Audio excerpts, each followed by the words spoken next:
The chest is definitely not a fun area. No, it's not fun. I can feel it vibrating in my lungs.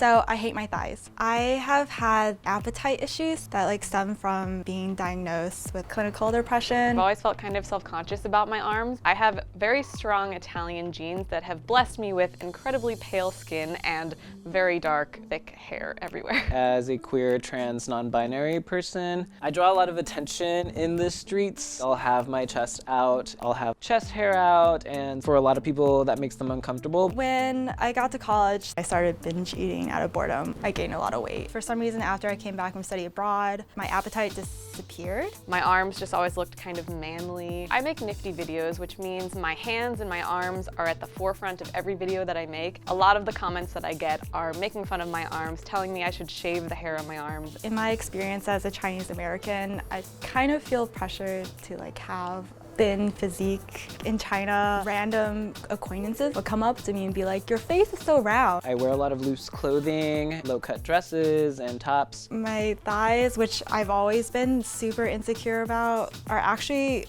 the thinnest they've ever been. I want to feel happy about it, but it's disappointment in myself for not treating my body well enough. I wanted to have something that makes sure that no one A, fucks with me, and B, that decorates my outside persona. This is my first tattoo, and the fact that I'm getting it on a body part that I'm insecure about is super important. I'm so excited!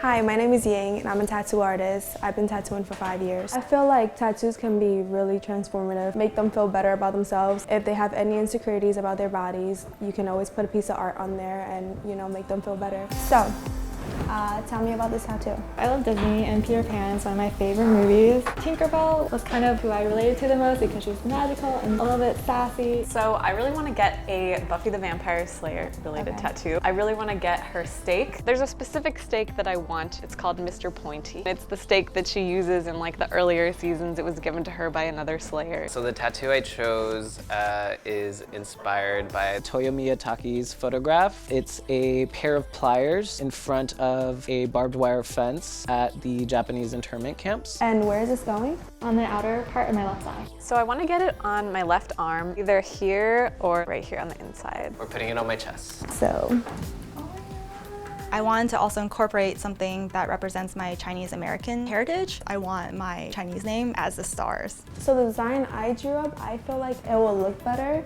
on the inside of your arm. That is so cool. Wait, that's so pretty. I love that so much. Ooh, that's dope. Cute. Coming out the front. Dope, dope, dope. I love that. That's really dope. This woman is a superstar. So are you ready to get tattooed? Yeah, let's do it. Cool.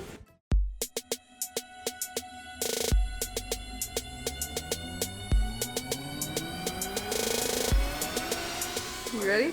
Yes. I chose Tinkerbell because she just doesn't take anyone else's bullshit. That's the sort of attitude I want when it comes to owning my body.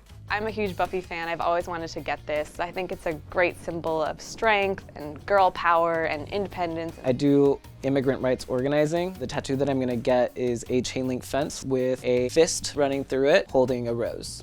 I love that my Chinese name was bigger, and I love the little splashes of color. I really want the stake to be surrounded by flowers, feminine aspects, so it's not just a twig. The idea for the rose is we've clearly noticed that some people are afforded their humanity and some are not. It's an indication of the beauty and the resilience of existence as resistance. The pain was actually more manageable than I thought it would be. I loved Ying. She was so amazingly talented. I wasn't expecting it to hurt that much. There were times when I was gritting my teeth, but she was cheering me on. I know it will be a permanent reminder that my thighs are beautiful. I like how the colors also go outside a little bit. It's not too much, but it's super simple.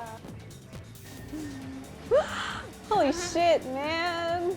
Wow, the shading and the steak and the flowers, so good. It's on my arm forever, and I'm so happy about it. Woo! Oh my god, damn, that's beautiful. Wow, that line work is amazing. The super femme fingernail, Love that. Yo, Ying. Fuck. It's been 1 week since I got my first tattoo. It still doesn't feel real. I'll just admire it and I'm like, that really happened. It's a part of my body. Maybe no one will comment about my hairy arms anymore and instead they'll just be like, your tattoo is so cool. I fucking love it. I feel like I can walk down the street confidently. I try to avoid looking at my bare body, especially my thighs, but because of this tattoo, I have something to admire. It makes me feel proud that my thigh was able to be the canvas for a piece of art. When I look at my arm, I just see this awesome piece of artwork and I don't really think about my insecurities or anything else that I normally would think of. Beforehand, it was interesting to see men look my way and be unsure about their attraction, especially when I'm expressing my gender in a non-conforming way. I've been kind of showing off my tattoo now. I feel empowered and affirmed in the way that I'm expressing myself through my tattoo. The tattoo, regardless of which thigh it's on or which body part, definitely serves as a reminder that regardless of what I put in it or don't put in it, it's still beautiful and it's healthy and I should appreciate it more often.